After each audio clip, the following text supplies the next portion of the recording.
I am Paul. And I'm Tanya. And hey, first off, we want to give a big shout out to Res Title for sponsoring the show.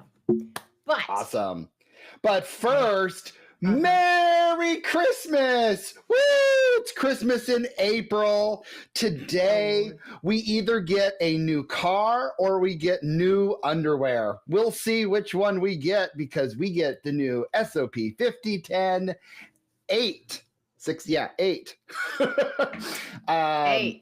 And it sure looks a lot like 6. So you know what's funny? The 8 is the infinity sign. Do you think that maybe we're going to keep this for infinity? No. Or maybe they'll just rename it altogether. And they'll just, who knows? So we'll have plenty to talk about next week. Yeah. But first, let's get into the news. Yeah, and the funny thing is I want to let you guys know, Paul's like, oh, after you introduce, so just stop for a second. I've got something for you. But he wouldn't tell me what it is because this is the crap he does to me. I'm telling you guys, this is what I deal with. Keep on your feet, your toes. Come on now. All right. So anyway, let's get into the news, guys. Today, as we have all been waiting for, holding our breath, turning purple, all that fun stuff. Yeah, today is the day, and it's no longer do what you do when it comes to servicing. Imagine that. Anyway, all right. So SBA will apply the requirements of SOP 5057 in effect when the servicing action was taken. All right. Now pay attention here, right? Mm-hmm. The changes will apply to all guaranteed purchases or purchase and servicing decisions made by SBA on or after the effective date of this notice. And the effective date of this notice is April 15th, 2025. All right, guys, for the purposes of determining lender compliance with SBA loan program requirements, SBA will apply the following standards. All right, this is going to be fun. Seriously, pay attention because I feel like I need to get this, a piece of paper out and be like, okay, we need a whiteboard. Hey, Madison, we need a whiteboard. And then here, I really do, man. I was reading it like, wait, what? Anyway. Right. All right. And Paul, I'm going to ask you something at the end of this. So anyway, for actions related to loan making, loan closing, and loan modifications that took place on the date of or prior to full disbursement, SBA will apply the requirements of SOP 5010 in effect when the loan was approved in ETRAN. And for all other servicing actions that took place after full disbursement, SBA will apply the requirements of SOP 5057 in effect when the servicing action was taken. All right. Now, Paul. I know, right? You're part of the servicing piece. I mean, it took me a second, right? I was like, really? Do you really have to do it to where it's Do you have any idea how many... Right? Do you have any idea how many times I had to read that? I did too. Yeah. So, so the bottom line is, I mean, all of this started on the 15th. So as long as you're doing stuff now appropriately, you're fine. But when you have a loan that is dispersed, it's going to be, you have to use the servicing SOP that was in effect when the servicing action was taken. So you have to pretty much save old SOPs or make sure you link that on the SBA site, because that's going to be a critical piece to your ongoing servicing, because you may have to go back 5 or 6 SOPs in order to make sure you're doing the servicing. So my servicing friends out there, dear God bless you. You got job security. I just feel like it just made it so much more difficult of trying to figure out which time frame that you're doing. And then each thing's going to be in a different time frame potentially. So I'm sitting there going, oh boy, I'm glad I don't do servicing.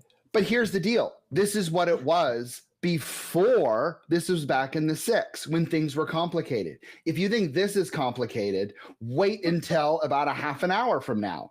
It's going to get, it's going to take us back. So those who are new to SBA lending, say in the past 2 years, welcome to real SBA lending, because it's going back.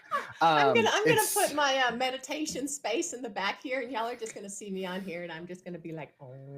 I'm just gonna be back in my cozy chair back here with some gin and my highlighter and go to town.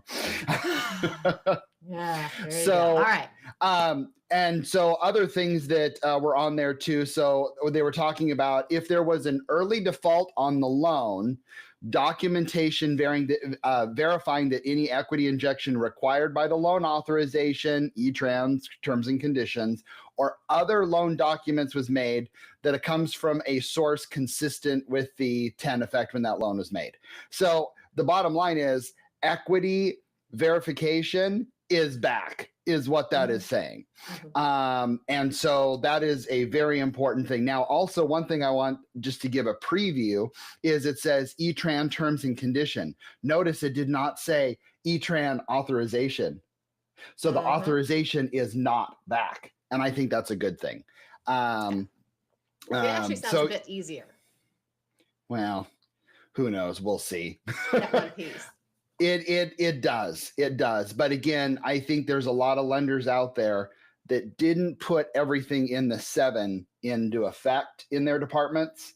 And for those that kind of waited and kind of, did what was prudent, I think you're not going to have as much as a heart attack as some of the others that could on this. So, yeah. But then there's more. Keep going, Tanya. There's always more. It's kind of like, it's like the shows or the shopping shows. But wait, there's more, because they're always right. All right. So also it says they're going to remove lender's failure to properly document a material portion of any injection of cash or non-cash equity in the borrower's, the borrower's business that was required by the standard processes the lender uses for its similarly sized non-SBA guaranteed commercial loans. Anyway, basically, again, it's changing the wording. And honestly, I mean, this is kind of better because it's taking it from the standard processes the lender uses for its similarly sized non-SBA guaranteed commercial loans, and it's taking it to loan authorization, E-Tran terms and conditions or other loan documents. I mean, that's the biggest thing. I mean, it's the wording is changing, but I think it actually makes it a little bit less confusing in a way. Yeah, anything that you saw in there that says, whatever you do with your normal, like they probably did a control F in the SOP and just went delete, delete, delete for every sentence that went, because that's where clarification was needed. So I'm curious how many new pages, did we add 100 new pages? Did we add 50? I don't know. But again, making sure that they're we're doing it based on the terms and conditions. Yeah, I'm nervous. I don't know. It's kind of like, health insurance companies or something like that. It's like, sometimes I feel like with some of these changes or with the digging in or the getting deeper, it's almost looking for how we might make a mistake with crossing a T or dotting an I. Not a material mistake, but just a flipping tiny mistake just to take it away, kind of like health insurance companies, right? Anyway. But here's the deal. SOP is an insurance company. And so they wonder why it feels like that. Do they really want to pay out claims? I mean, more than the insurance companies do, I'm sure. Oh my God. Yeah. So again, kind of going back into the equity piece, the lender must provide credible evidence, that's the exact word on there, that an equity injection came from a source consistent from the SOP 5010. So again, if you have like a business acquisition, you're closing an escrow, you got to get the copies of the checks and wires. That's got to be in there so you can see that. I'm curious if we're going to go back to the days where you had to ask for closing bank statements that show the withdrawal taken out of the account. Now, that's the part that gives me heartburn, because that is not an easy thing to do. And I'm curious how that works. So I get it. But could it be that nowadays it's not going to be that it's acceptable to show a picture of the mattress that the money came out of, because why not? Ooh, it reminds me of when Uber Eats and they're like, can you show us a picture that you didn't receive your food? Like yeah, exactly. It's the same thing. Same thing. Let me just show you the picture of what the food looked like once I got the food. Right, exactly. All right. Oh, that's too funny. All right. Also, SBA is investigating staff for talking to, or investigating staff, right, in the SBA department. They're investigating for talking to press, former colleagues. And I think that's so funny when I was reading that. I don't know. I mean, I get a little discombobulated here because it just cracks me up. Don't talk to your former colleagues. Like, don't, because anything that comes out of your mouth might be a problem, right? But no, I mean, come on. What they're saying basically is common sense. Don't talk to the press. No kidding. I can't talk to the press either, or my bank would have a problem with it as well. But I mean, I don't know. How do you see this? It's like, okay, so what it says is disclosing confidential information or unauthorized communications to the media can have serious legal consequences, including criminal penalties, depending on the nature of the information and the applicable laws, the memo states. This message will serve as your only warning. Agency employees are not permitted to discuss SBA non-public, pre-decisional, or confidential information with anyone outside of the agency. No kidding. Yeah, that part makes sense. I think it's just, I don't know, fake news. I don't know. Well, that's what I mean. I mean, we bring this up, right? Because it's out there and it's something that actually people are talking about. But at the same time, it's like, what is it really saying? The same thing that any of us should know with any common sense, basically, is how I see True. this. Well, I think another thing is too is, and I don't know if you've noticed this or just because I've reached out to a few that are no longer with SBA to see if they can pop on our show or any of the family of shows.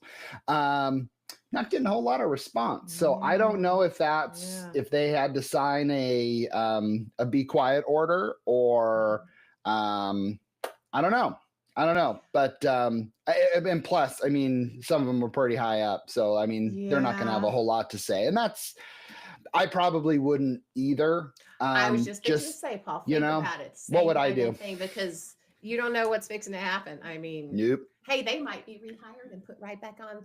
But would they be if they spoke? I mean, well, exactly. I mean, again, Diana Seaborn, gone. She's coming back. Well, she is back, but again, do you think she would be back if she was afterwards? Probably not. So, right, and we welcome back to her, and anyway, we're so glad to have you back, though. Love it. So last but not least, there was a very interesting image that our friends at Lumos did. By the way, I'm now a Lumos customer and highly recommended. But no, they're not a sponsor of the show yet. I'm like, are you recommending them or are you highly recommended by them? Because that just came out like. Well, no. I recommend them. I have no idea if they recommend me or not. But there was a chart that they put out about evaluating a small business's loan risk. And this one is very interesting. 1 out of 5 banks use a business credit score. 1 out of 5. Okay. Yet 9 out of 10 banks use a personal credit score. 9 out of 10. So it's like, whoa, interesting. I mean, it's my opinion, and only Paul's opinion, that business credit scores are freaking pointless. I think you look at it for 5 seconds to make sure there's not a bomb in it, and then you move on. Where a personal credit score, you kind of walk through it, okay, you got mortgage, you got credit card, how's your score? How is the score determined? Like, you kind of dive into it a little bit more and it tells you more. So, and I think that's what do you do, Paul? Let's just talk about that. What do you do? Well, now I use Lumos, but I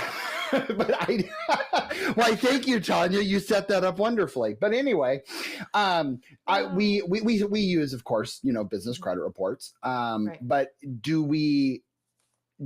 we're always going to put more effort in the personal credit report. And anytime I'm doing educational talks or anything like that out there, I'm always talking about, don't focus on business credit. I mean, don't have bad business credit, but don't focus on it. Worry about your personal credit, because that's 100%. What's the most important. And that just needs to be a big reminder to everybody out there on there. Well, and think about it. Well, startups, they're not going to have business credit anyway, right? But what you do with your personal is kind of going to flow over to what you do with your business. If 100%. you can't handle your personal finances, if you are having challenges in that department or have something that has created a character flaw or issue, guess what? It's going to carry over into your business. It's just going to. That is how this works. It is not business over here and I'm going to be really good there, but my personal is going to fall apart. Well, I don't know. You're talking to me who has my personal emails that are like 74,000 personal emails, but I take care of my business emails. Oh, you hush. Oh, I just had to talk about it yesterday because I missed an email. Yeah, imagine that. I forget my personal side when it comes to emails. But anyway, yeah. So we also focus heavily. I mean, we run it. If there's a score out there, we will run it. However, we focus extremely heavily on the personal score. I think it says so much about something. As it should. Absolutely. It should. So exactly. Here's an interesting fact. Okay. And this isn't on our script, but I just thought of it. And so I'm sure you're scared. Paul, I'm just used to this. Let's say, for example, you're on your, I'm just going to make up a number, your 6th divorce. Should that make a credit decision? What do you mean? Because of what happens in the divorce? Because how many? Because if we're talking about, I'm just asking a question here, because I mean, you think about it. Whatever, Mr. has never been divorced, and I'm divorced. I haven't, but I think he's actually saying, Tanya, are you on your way to this? No, I am not. No, I wasn't throwing you under the bus. No, but here's the thing. I don't think it does because, well, one, I can speak from the side of having been divorced before, right? And sometimes it has zero to do. Well, no, it always has to do. That's a good, because it takes two. But there are things that sometimes create You're right. It going a different direction that you might not have had any control on, right? And here's the other piece of that. Okay. People that do go through divorce, oftentimes there are some challenging factors in there. I mean, I see it all the time with the credit scores when people come in and maybe a couple of years ago, they had some issues on their credit and you talk to them and they went through divorce and there was some split and some this and some that. It creates something that there is a story there that I think we should listen to because it does put some trauma in there and creates sometimes. And that's the same thing on a business though, is because things happen, employees leave, things can happen to the business outside of their control. Sorry, it came into my mind that there is I like it. You know what I mean? Like there's just something there. Anyway, sorry, I guess I had my underwriting hat on. No, here's the deal though, Paul, is I like it because I think we need to look closer at not just numbers sometimes or not just specific things that show up on a piece of paper. Right? Yeah. We need to look a little bit different and dig into the story of what happened there because sometimes the what happened actually should be factored in higher than what is on that piece of paper. Just saying. True. Ooh, here's a good one. Ooh. Sorry. I know we're running over, but this is an interesting topic. Like it all goes back to character, right? So what happens if you have somebody that says, hey, you know what? I just put my house in my wife's name and I'm the only one applying for the SBA loan, right? Like, does that kill the character piece? For me, there's no way, Paul. There's just no way. I don't care what the reason is. And I've had this happen before. And guess what? It's like, no, that makes zero sense, right? You're living there. You have something to win by that. And to do that absolutely is a sign to me or a red flag. Something is going on. And I'm at the first issue, they're like, here you go. Here's the keys. Yeah. If that. Yeah. All right. Anyways, close us out. Sorry, I got on my tangent. All right. Don't forget, we're live on Tuesday mornings right here on LinkedIn and YouTube and any platform where you get your streaming, I guess, podcast, right? Check out our previous episodes. Also, our family of podcasts, SBA or Art of SBA Lending and Video Show. Paul and I absolutely love talking with you guys. Connect with us on LinkedIn. Guys, follow each of us, right? Be our we're friend. on LinkedIn. Come find us. We want more friends. We want more friends. Anyway, I guess other than that, though, we'll see you next week. Rise up with your big bad selves. And if nobody's told you lately, we think you're pretty daggum awesome. So see ya.